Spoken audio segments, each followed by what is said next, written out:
Drugs కేసులో నోటీసులు అందుకున్న సినీ తారలు విచారణ తప్పించుకునేందుకు కొత్త ఎత్తులు వేస్తున్నారట. నోటీసుల ఒత్తిడి నుంచి తప్పించుకునేందుకు అధికారులకు కొత్త ప్రశ్నలు ఎదురు వేస్తున్నారు.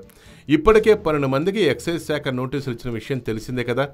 నోటీసులు అందుకున్న వారిని 19 నుంచి విచారించబోతున్నారు. అయితే ఈ ఆరోపణలు తారలు ఖండిస్తున్నారు. ఈ కేసుపై సినీ పెద్దలను ఆశ్రయించినట్లుగా సమాచారం. సిట్ నోటీసులకు బ్రేక్ పెట్టేందుకు మంతనాలు చేస్తున్నట్లు జోరుగా ప్రచారం సాగుతోంది. సెల్ ఫోన్లు వ్యక్తిగత సహాయ సిబ్బంది వద్దే ఉంటాయంటూ వారు కొత్త వాదన తెరపైకి తెస్తున్నారు. ఇప్పుడు తమ వద్ద పనిచేసే వారే దుర్వినియోగం చేసి ఉండొచ్చంటూ వివరణ కూడా ఇస్తున్నారు. చట్టాన్ని గౌరవిస్తాం, కానీ అన్యాయంగా కేసుల్లో ఎలా ఇరికిస్తారంటూ కొత్త ప్రశ్నలు సంధిస్తున్నారు. అయితే పట్టుదలగా ఉన్న సిట్ మాత్రం మరింత పకడ్బందీ ఆధారాలతో ముందుకెళ్తోందట.